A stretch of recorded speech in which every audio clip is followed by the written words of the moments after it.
So guys, ayun po yung Mount Sinai. So eto po yung altar ng Golden Calf.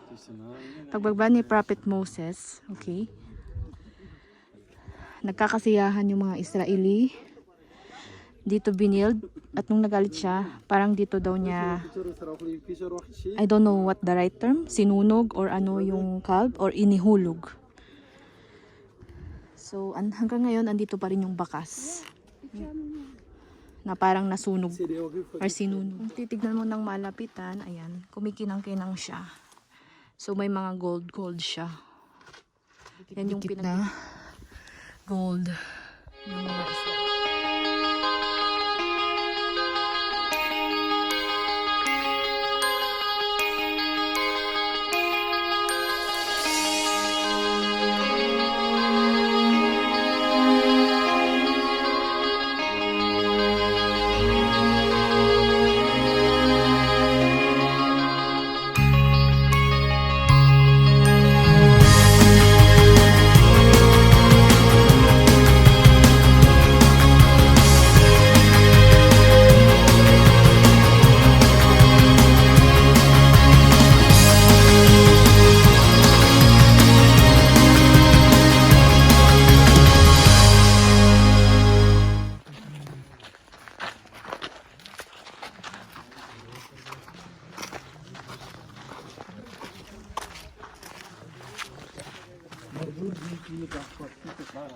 So guys, this is the altar of the Golden Calf.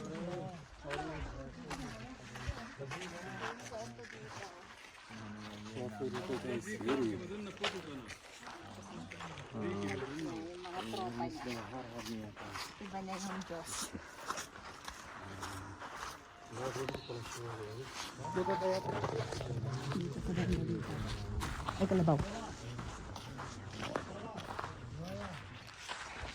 Dati ikot lang kami sa picture. Oh. Yung ano na siya drawing na lang. Ah, yun ba yun? Pwede yun mamaya, akit kayo doon sa ano. Akitin ko yan. Sarap. Sa harap ay naakit? Oo. Pero dito muna tayo. Yan o. Yan natin. Ah, oo. Ah, this is it. So guys, this is the altar. May isa pa dito sa kabila. Ayan. Kung titignan mo ng malapitan, ayan, kumikinang-kinang siya. So may mga gold siya. Israeli. Nung panahon ni Moses, habang hinintay nila si Moses pababa ng Mount Sinai.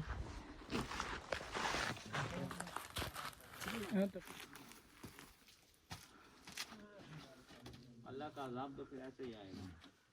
ये माटू Sige lang.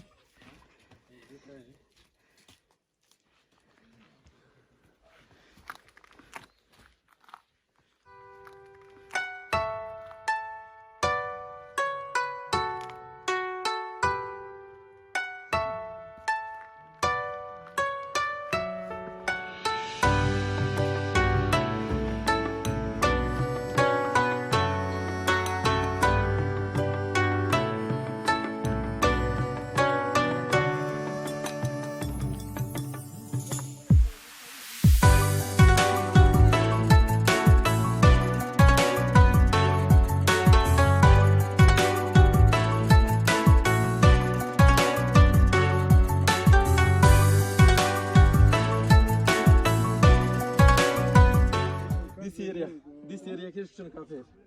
This area cafe. So we janjal musa going this area.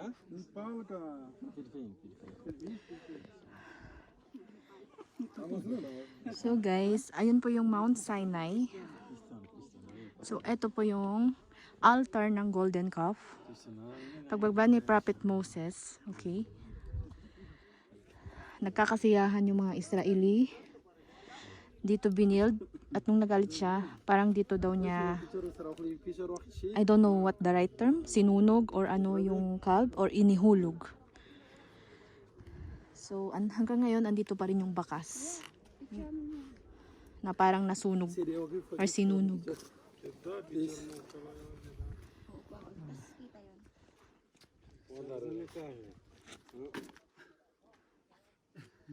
Doon. I don't know where is the exact location, kung dito niya inuhulog or what.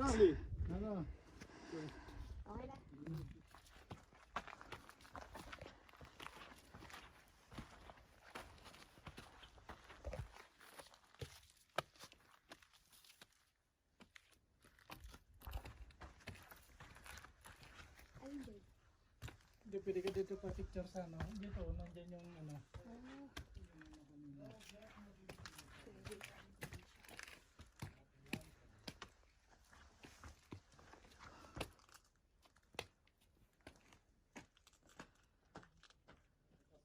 So guys, by the time Moses descended Mount Sinai, the Israelites have sacrificed to these idols and indulged in rivalries.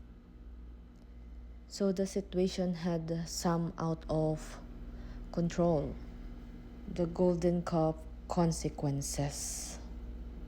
Idol worship of calf result in massive destruction. The Israelites lost 3,000 people when Aaron made calf.